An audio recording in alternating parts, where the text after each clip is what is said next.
Shalom Israel, and welcome to another edition of Yasharalah's 20-minute breakdown, where I'll attempt to break down the scriptures within 20 minutes. But first and foremost, as always, we give all praises to Yahweh, Bahashem, Yahweh Shai, Waha, Rakah, Kadash, and the Yakims and the elders in the highways and byways pushing this word in truth and sincerity. All praises. And the elder women teaching the younger women. All praises to you too.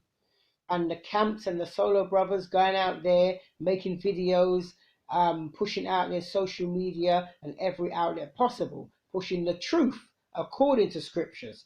All praises. Now, what I am going to touch on today is the book of Ecclesiastes, chapter 12 and verse 13, where it reads, "Let us hear the conclusion of the whole matter." Now, this is the conclusion of the whole matter, because if you remember, a few weeks back, I did a lesson called Christians First. Now, that was based on the book of Acts, chapter 11, verse 26. There I want to show you where they use Christianity to miseducate us, to keep us far from our God as possible, and to teach us the way they wanted us to learn the Bible. And also in that lesson I didn't go into it, but I just introduced this, which was the Willy Lynch letter and making of slaves. I introduced this, and I said to you the following week I was going to go into this in more depth. Now, the following week after that, after Acts 11:26, I did Deuteronomy 32 verse 7, which is remember the days of old. Now, that week I did go into the Willy Lynch letter in more depth, showing you the method they use to mentally destroy us, to have us fighting against each other, hating the husband hating the wife hating the husband, the light skin hating the dark skin hating the light skin, the older men hating the younger men hating the older men, vice versa, but loving them, which is the Caucasians, but loving them no matter what they did, all the rape, rob, murder, everything, still loving them. And it still plays out today. We have many of our people that still worship and love the Caucasians, even to this day. Now, and then the week after that now, which was last week gone, I did the continuation of the Willy Lynch letters, because I didn't get everything out that I wanted out in the Deuteronomy 32 and 7 lesson, remember the days of old. I didn't get everything out I wanted in that one. So last week gone now, I did the Willy Lynch letters, making of slaves continued. I did that one, and I got more out that I wanted to get out. And this week now is the conclusion of the whole matter. The conclusion of them 3 lessons basically is the conclusion, which is what I'm doing now, which is here the conclusion of the whole matter based on Ecclesiastes chapter 12 and verse 13. Now, the thing about the church, like the modern day Christian church, they never teach you any of your history. They never tell you who you really are. Yeah, they make you believe you're a Gentile, and they got you believing those so-called Jewish people with them, those Caucasian-looking Jewish people with the curls down, and they always wear them hats, and they got you believing they are the people of the book, like they are the real Jews, when the Bible clearly shows you that they're not. They also got you which is the modern-day Christian church. They also got you believing that everybody is your brother who believes. Once they believe, they're your brother or your neighbor. But when you go into Leviticus chapter 19 verse 18, it shows you your brother and your neighbor are the children of your people. That's according to the Bible, not according to man's philosophy. Now, the Bible teaches you that it's your people is your brother and your neighbor, not all people. Then they got you then the church, the modern day church, teaches you worshipping on Sunday, which Sunday is the first day of the week. Now you go to Exodus chapter 20 and verse 8. It tells you clearly, remember the Sabbath day to keep it holy, which is the 7th day of the week. Yeah? And also the modern day Christian church gives you no laws to keep whatsoever, none whatsoever. But when you go into the book of John, chapter 14, verse 15, the Messiah at his own mouth says, if you love me, keep my commandments. And it's funny because in earlier today, as I was getting ready for work, I had the TBN, which is the Trinity Broadcasting Networking channel, just was playing, and I heard your favorite pastor, your pastor, whatever he calls himself, that Joel Osteen. He actually said that how the Ten Commandments, you don't have to do the Ten Commandments, because when Christ came, he only brought it down to 2, because the 10 was too much. You were being told what to do, you are this, you are that. But the Messiah, the one he called Christ, was broke it down to 2, just loving God, loving the Most High God with all your heart and mind and soul, and loving your neighbor as yourself. But you see, the fool doesn't even realize that is the 10 summed up in the 2. Because when you go through the 10 commandments itself, from the first commandment to the fourth commandment, like 1, 2, 3, 4, is loving God with all your heart, mind, and soul. And the fifth commandment, 6, 7, 8, 9, 10, is loving thy neighbor as thyself. That's what I say. These guys don't know nothing. They don't realize the laws, because what Christ was doing when he said, the 2 great commandments, like this, love the Lord thy God with all your heart, mind, and soul. That's the first great commandment, and the second is like unto it, love your neighbor as yourself. He was summarizing all the commandments into 2. That's all he did. He didn't say you only have to keep 2. That's what the 2 boils down to. That's what he was showing you, you know. So now, as I was going, let's get back to the Willy Lynch letters, where I'm summing up the conclusion, quick conclusion, because when we were taken on slave ships, when we were rounded up and put on slave ships, they stripped us naked, and we were traveled butt naked.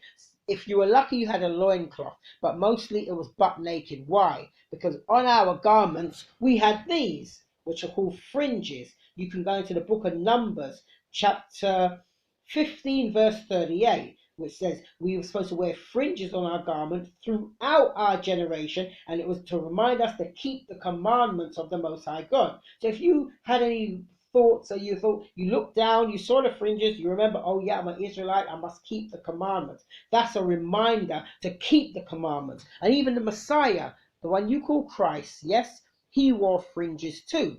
Because if you go into the book of Matthew, chapter 9 and verse 20, when the woman who had an issue of blood for how many years came up behind him, she touched the hem of his garment and she was healed. Now, remember, that was translated from the Greek to English. So in English they put hem, but if you go back to the original word in the Greek, you'll see it said fringe, showing you Christ wore fringes. And in slavery, what they do, they fed us pork. Why? Because you go into Isaiah chapter 66, verse 16 and 17, shows that we weren't supposed to be eating pork. It makes us abominable and detestable to the Most High God. So pork we shouldn't be eating. And another thing they did, they shaved our beards, the men's beard and hair off their head. Why? You go into Leviticus chapter 19, verse 27, and it reads that a man should not be clean shaven, or he should not shave off the hair, or round the corners of his head. So his head shouldn't be bald, like made bald. If he was naturally became bald, that's different. But you shouldn't make baldness on your head. But they did that, and they tried to use an excuse, quarantining because of lice. So if that's the case, why didn't they shave the woman's hair? Why only all the men's hair off their head? Why they never shave the woman's hair? Yeah, think about that. So they knew all this that would keep us from the Most High God by turning from his laws. Yeah, they knew all this and they used it against us. Now, with that said, let's get into this lesson. So I'm going to start my timer in 3, 2, 1. Boom, we're away. I'm going straight there. This is the book of Ecclesiastes, chapter 12 and verse 13. And it reads, let us hear the conclusion of the whole matter. Fear God and keep his commandments, for this is the whole duty of man. Now that is the whole duty of man, to fear the Most High God and to keep his commandments. Keep all of them. Stop making excuses to say, oh, nobody can keep them. Oh, yes, they can. I keep them. My brothers that I teach keep them. Teach with, Salaki. My brothers that I teach with keep the commandments. Other brothers that are Israelites that you see wearing fringes, they keep the commandments, so it can be done. The Messiah wouldn't tell you to do things that was impossible. Yeah? But what it is, it's our oppressors that's been teaching us this word. And they're the ones that say, oh, nobody can keep it. And you believe and you don't keep them. All you do what they say. Oh, we must live by faith and we must live by grace. And that's all you, because living by faith and by grace, you don't have to do nothing. Yeah? And that's how you like it. Yeah? You listen to your enemies more than your brothers. That's the problem. Because you love your enemies and you hate your brothers, which is supposed to be the other way round. Now, let me show you this actually, as we speak on that. Ecclesiastes, watch this. Ecclesiastes chapter 12 and verse 10. Listen to this. Ecclesiastes chapter 12 and verse 10. And it reads, never trust thine enemy, for like as iron rusteth, so is his wickedness. Showing you that you can't trust the enemies. And who are our enemies? Is it not the same people that rounded us up, put us on slave ships, sold us around the world, split families up, raped, robbed, murdered, imprisoned, beat, slaughter, you name it, they have done it. And yet you want to hold hands with them and say, oh, they're okay now, they're your friend. The Bible told you that never trust your enemy, as iron rust is showing you no matter how well you treat them and no matter how time has passed, that rust is still laying dormant. All it takes you to do is do one wrong thing or say the wrong thing to them. You see how what was lying dormant is arose in a second, and they'll give it to you. Oh boy, they'll give it to you all right. That's why you need to listen to the scriptures, and even the scriptures show you that you know what, watch this. I'm going to even show you, and this is something that our enemies have done. Yeah, listen to this. This is Deuteronomy chapter 4 verse 2. This is something that they have definitely done. Listen to this. Yeah, Deuteronomy chapter 4 and verse 2. And it reads, ye shall not add unto the word which I command you, neither shall ye diminish aught from it, that ye may keep the commandments of the Lord your God which I command you. Now, haven't they done just that? They've taken away from the word and they've added to the word. And they've got their big like platform, and and our people flock to their platform and learn from them. All that's going to lead you is down the pit of hell, basically. That's all following your enemies and his teachings is going to lead you. Listen to this, yeah? I'm going to jump to the book of 1 Timothy. Watch this, yeah? 1 Timothy chapter 6 and verse 3. Watch this, yeah? 1 Timothy chapter 6 and verse 3, and it reads, if any man teach otherwise and consent not to wholesome words, even the words of our Lord, the Mashiach, Yahushua, which is the one you call Jesus Christ, and to the doctrine which is according to godliness. Yeah, listen to this, verse 4. He is proud, knowing nothing. See those people in the Christian church, they know nothing according to this. Listen to this, I'll read on. He is proud. See, and they are pride. They're proud. They're filled with pride. Yeah, they think they're up there. No one can bring them down. Listen to this, yeah. He is proud, knowing nothing, but doting about questions and strifes of words. Watch what they do. They play with words and got you questioning the Bible. Yeah? Listen to this, yeah? A strife of words, whereof cometh envy, strife, railings, evil, submurmurings. Listen to this, verse 5. Perverse disputing of men of corrupt mind. And that's exactly what they are. These Joel Osteens, these what's the other one called? TV Jakes. These you know, tell Matthew Marlowe, or however you pronounce his name. These televangelists, you know, they're perverse disputation of men. They're corrupt minds. Listen to this, and I'll read on.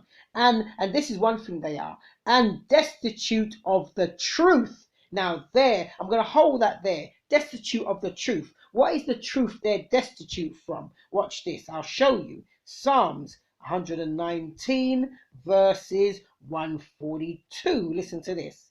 Psalms 119 verse 142, and it reads, Thy righteousness is an everlasting righteousness, and thy law is the truth. That's what they're destitute of, because they don't teach you no laws. They just teach you, oh, everything's rosy, and they have this, oh, soothing, sweet voice. Everything is rosy and sweet, yeah?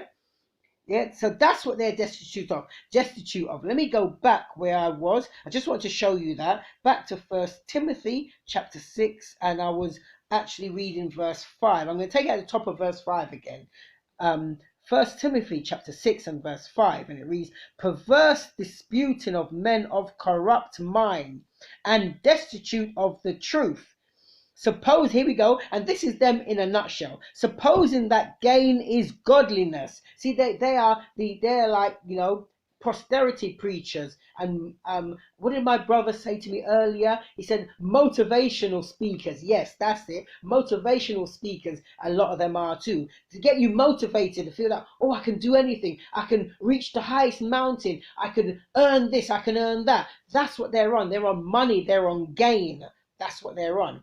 So it says here, supposing that gain is godliness. Then it says, from such withdraw thyself. That's what the scripture says. From them kind of people, you withdraw yourself. You shouldn't be amongst them, let alone learning from them. Wow, I'm telling you, this Bible is powerful, so powerful, yeah? Listen, I'm gonna go back to Ecclesiastes. I need to read this one again so it sinks home. Ecclesiastes chapter 12 and verse 13. And it verse lucky. Ecclesiastes chapter 12 and verse 10. Lucky, and it reads, Never trust thine enemy, for like as iron rusteth, so is his wickedness. Now you see, and that's our problem. You want to hold hands with your enemy. After all what you've been through, where you've been taken into slavery by them, you've been whipped, your whole history whipped out of you, you've been given a new identity, a new name, everything, you know, you're working for peanuts that you got to pay back in taxes to the same people that's working you, yeah, and all this, yeah, and you still love them, and every time we say something, we're called pre-teaching hate, or what about the other nations? So every time we want to build with our own people, we have been told, what about the other nations? Now, let me show you in the Bible what you're supposed to be doing, yeah? Now, watch this. I'm going to go to the book of Zephaniah. Watch this, yeah? This is the scriptures. This is the Most High God. This isn't me.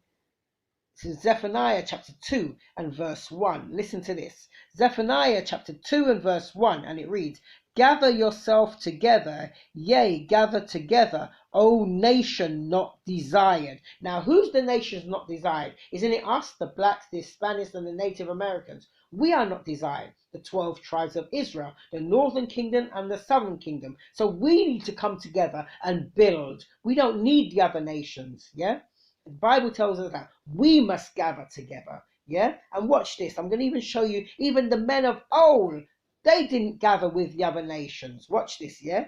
This is the book of Ezra. I'm going to jump to the book of Ezra, chapter 4 and verses 2 into 3. Now, this is when King Cyrus let the children of Israel go back to Jerusalem to build back up the temple. Yeah, and I'm going to take it from here. This is when Zerubbabel and the chief of the fathers, you know, was let, you know, given provisions and all that to build back the temple back in Jerusalem. Now, watch this. I'm going to take it from verse 2. Listen to this.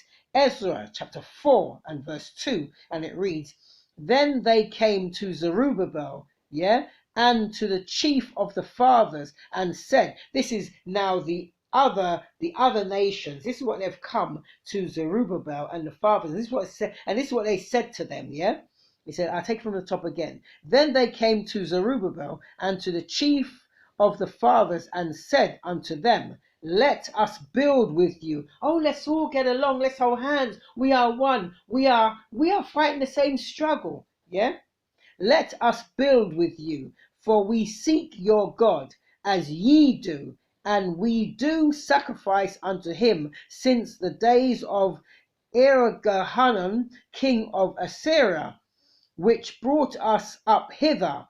Right now, so they said they want to join with them, with the Israelites, and build with you. We want to build back the temple with you because we seek your God. Let's work together and let's do this work. Now let's see what Zerubbabel said. Let's see if Zerubbabel said, yes, all welcome, come on, we are all brothers. Doesn't matter what nation you're from, we are all one. No matter, even though you took us into slavery, you mistreated us, forget about that. That was in the past. Let's see what Zerubbabel said.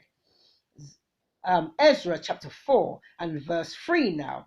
But Zerubbabel and Joshua, and listen to this, but Zerubbabel and Joshua and the rest of the chief of the fathers of Israel said unto them, let's see what they said unto them. They said, this is what they said, ye have nothing to do with us to build an house unto our God.